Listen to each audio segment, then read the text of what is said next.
السلام علیکم. کیا حال ہے آپ لوگوں کا؟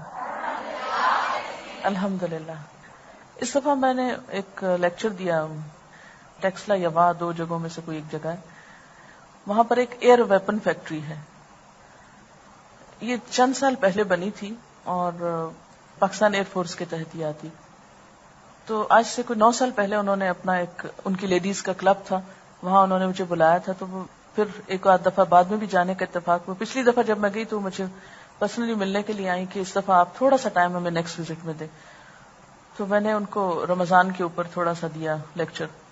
جب میں وہاں بیٹھ کے لیکچر دے رہی تھی ماحول سے بہت فرق پڑتا نا. اتنی خوبصورت جگہ ہے کہ دیکھنے سے تعلق رکھتی ہے، اور بہت ہی اچھا آڈیٹوریم، اور بہت اچھی طرح سب لوگ آرام سے بیٹھ کے شوق سے سن رہے تھے.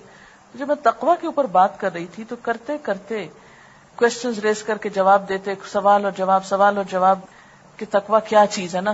کیونکہ میں خود یعنی اپنے آپ کو رکھ لیتی ہوں کہ جیسے مجھے تقویٰ اپنے اندر پیدا کرنا ہے تو کرنا کیا ہے، پھر ہوگا الٹیمیٹلی ہوگا کیا. کرتے کرتے جو مجھے تقویٰ کی وہ ساری واقعات یا ساری اسپیچ تو میں نہیں دہرا سکتی، لیکن جو نتیجہ یا ریزلٹ یا نچوڑ میرے ہاتھ میں آیا وہ یہ تھا کہ تقویٰ اصل میں انسان کو کانشیسنس دیتا ہے، شعور دیتا ہے، الرٹ ہو کے جینا سکھاتا ہے، دماغ اور دل کا استعمال سکھاتا ہے، غفلت کی زندگی سے نکالتا ہے. اور روزے سے کیسے پیدا ہوتا ہے؟ نہیں، کیونکہ وہ کہا گیا نا کہ آپ پر روزے فرض کیے گئے تاکہ تم میں تقویٰ پیدا ہو. تو وہ کیا چیز ہے جو پیدا کرنا ہے روزے نے ہمارے اندر؟ تو بنیادی طور پر یہ ہے کہ جب روزے کی حالت میں ہم ہوتے ہیں، ہم کچھ کھانے لگتے ہیں تو ہم کہتے ہیں اوہ نہیں میں روزے سے ہوں. اب یہ ایکسرسائز، یہ ٹریننگ کیا ہے؟ آپ کچھ کھانے کی طرف ہاتھ بڑھاتے ہیں تو آپ کو فوراً کیا خیال آتا ہے؟ میں روزے سے ہوں. کوئی خوشبو آتی ہے کھانے کی تو آپ کو کیا خیال آتا ہے؟ میں روزے سے ہوں. آپ کو غصہ آتا ہے تو آپ سوچتے ہیں اوہ میں روزے سے ہوں. کوئی بات زبان پہ غلط آنے لگتی تو آپ سوچتے ہیں میں روزے سے ہوں، میں روزے سے ہوں. یہ جو دن میں کئی دفعہ اپنے آپ کو آپ کہتے ہیں، تو اس سے آپ کو کیا چیز بیدار ہوئی؟ آپ کے اندر شعور بیدار ہوا نا، آپ جاگے. تو مجھے تو یوں محسوس ہوا کہ تقویٰ دراصل ایک تو پوری مخلوق میں سے اللہ تعالیٰ نے انسان کو سب سے اچھا بنایا، اور انسان کی باڈی میں سب سے عمدہ ترین چیز کیا رکھی؟ اس کی عقل اور دماغ اور شعور. تو انسان جانوروں کے لیول پہ کب آتا ہے؟ ان شر الدواب عند اللہ الصم البکم الذین لا یعقلون. اللہ کے نزدیک جانوروں میں بدترین جانور کون ہے؟ وہ بہرے گنگے لوگ ہیں جو عقل استعمال نہیں کرتے، عقل سے کام نہیں لیتے، شعور استعمال نہیں کرتے. ہم اکثر کہتے ہیں نا باشعور لوگ، لیکن ہم اس لفظ پہ غور نہیں کرتے. واٹ از باشعور لوگ؟ باشعور لوگ وہی تو ہیں کہ جو سوچ سمجھ کے بولیں، سوچ سمجھ کے کھائیں، طیب اور حلال کھائیں، صحیح بات کریں، طیب اور حلال کھائیں، چلتے وقت سوچ سمجھ کے چلیں، اندھا دھند نہیں چلیں. کیونکہ اس دفعہ ہوا یہ کہ جب میں گئی جس دن صبح میں، تو ٹرپ تھا اس بیچ کا جو جا رہا ہے، جاتے ہوئے ہم ایک رخصت کرنے کے لیے ایک ٹرپ ٹریٹ دیتے ہوتے ہیں کچھ باہر کے سائڈ پر، کنٹری سائڈ پہ تھوڑا اسلام آباد سے. تو وہاں پر جانے کا اتفاق ہوا. تو عموماً میں یہ کرتی ہوں کہ وہاں پر ایک ٹریک سا بنا ہوا تھا، اسٹوڈنٹس کے ساتھ چلتی ہوتی ہوں. تو میں نے اسٹوڈنٹس کو ساتھ لیا، تھوڑا میں چلنا شروع ہوئی تو وہ سلوپ تھی. اسلام آباد میں اوپر نیچے بہت ہے، تو سلوپ تھی، نیچے کو جا رہے تھے تو وہ پیچھے سے یوں لگا جیسے دھکے پڑ رہے ہو نا، کیونکہ بہت سارا ہجوم جب چل رہا ہو تو نیچے اترتے وقت ایک دوسرے کو تھوڑا سا پش کر دیتے ہیں نا. تو اس وقت میں سوچ رہی تھی کہ ان اسٹوڈنٹ سے میں ابھی ٹھہر کے بات کروں گی کہ چلتے وقت اپنے آپ کو سنبھالنا، خاص سلوپ ہی کیوں نہ ہو، یہی تو تقویٰ ہے. حضرت عمر رضی اللہ تعالیٰ عنہ کو حضرت ابی ابن کعب نے تقویٰ کی تعریف کیا بتائی تھی؟ کانٹوں سے بچ کے چلنا. اب ہم جب دین پڑھتے ہیں، نماز روزہ، یہ جب ہمارے اندر تقویٰ پیدا کرتا ہے تو یہ اصل میں کیا بنا؟ ہماری ٹریمنگ کر رہا تھا، اس طرح کی گرومنگ کر رہا تھا، اس طرح کا ہمیں تیار کر رہا ہوتا ہے کہ بات میں دھکے نہیں دینے، چلتے ہوئے دھکے نہیں دینے، سنبھل کے چلنا ہے. آپ صلی اللہ علیہ وسلم کی چال، سیڑھیاں جب اترتے چڑھتے تھے پاؤں گھسیٹ کے نہیں چلنا، جوتے پٹخا کے نہیں چلنا، یہ سارے ادب دین کے ہیں. تو یہ انسان کو کس طرح کا انسان بنا رہا ہے یہ تقویٰ؟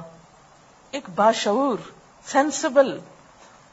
ذالک الکتاب لا ریب فیہ ھدی للمتقین. یاد ہوگا آپ کو اس وقت جو تقویٰ کے اوپر بات ہوئی تھی کہ متقی انسان وسیع القلب ہوتا ہے، باشعور ہوتا ہے، شیئر کرنا جانتا ہے، کئی صفات اس میں آئی تھی.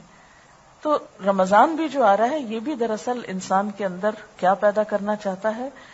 شعور پیدا کرنا چاہتا ہے. ہمیں باشعور، سمجھدار، با اخلاق، اچھا انسان بنانا چاہتا ہے کہ جو چلتے ہوئے بھی سنبھل کے چلے، بات کرتے ہوئے سنبھل کے بات کرے، کھاتے ہوئے سنبھل کے کھائے، کچھ دیتے ہوئے، لیتے ہوئے، رکھتے ہوئے، اٹھاتے ہوئے، چھوٹی چھوٹی چیزوں میں. اب اگر ایک شخص کو دروازہ نہیں کھولنا تو دروازہ کھول کے دڑ پٹخ مارتا ہے تو باشعور انسان نہیں ہے وہ. ایک جانور کے ایکشن میں اور ایک انسان کے ایکشن میں فرق ہونا چاہیے.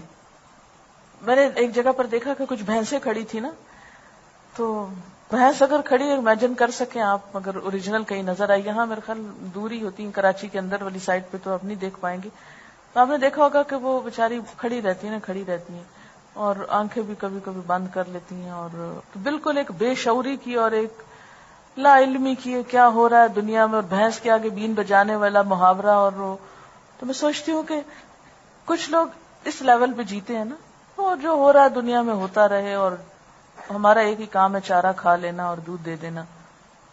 اس کو تو اللہ نے اسی لیے بنایا، وہ تو اپنی اس میں بھی اطاعت کر رہی ہے.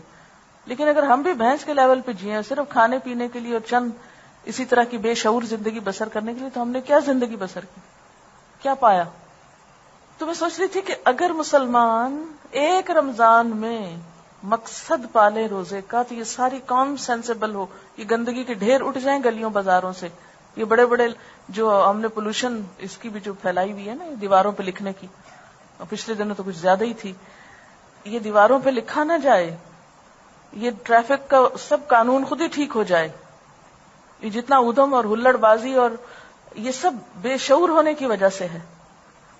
تو ہماری تو عبادات اتنی خوبصورت ہیں کہ وہ ہمیں شعور دیتی ہیں، لیکن ہم روزہ بھی رکھ لیتے ہیں اور کوئی شعور نہیں آتا ہم کو، کیونکہ تقویٰ نہیں پیدا ہوتا نا. وہ تو ایک بس ایکسرسائز کرتے ہیں، ہم سویرے شام کچھ کھا لیتے ہیں، پھر ایک خاص وقت تک کھاتے ہیں، پھر چھوڑ دیتے ہیں. بس بھوکا پیاسا رہنے کا نام. آپ صلی اللہ علیہ وسلم نے کیا فرمایا؟ من لم يدع قول الزور والعمل به فليس لله حاجة ان يدع طعامه وشرابه.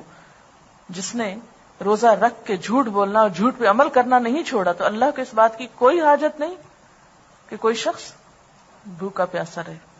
روزہ کسی کو بھوکا پیاسا رکھنے کا نام نہیں ہے. ٹھیک ہے نا؟ اوکے. سبحانک اللہم وبحمدک نشہد ان لا الہ الا انت نستغفرک ونتوب الیک. والسلام علیکم ورحمۃ اللہ وبرکاتہ.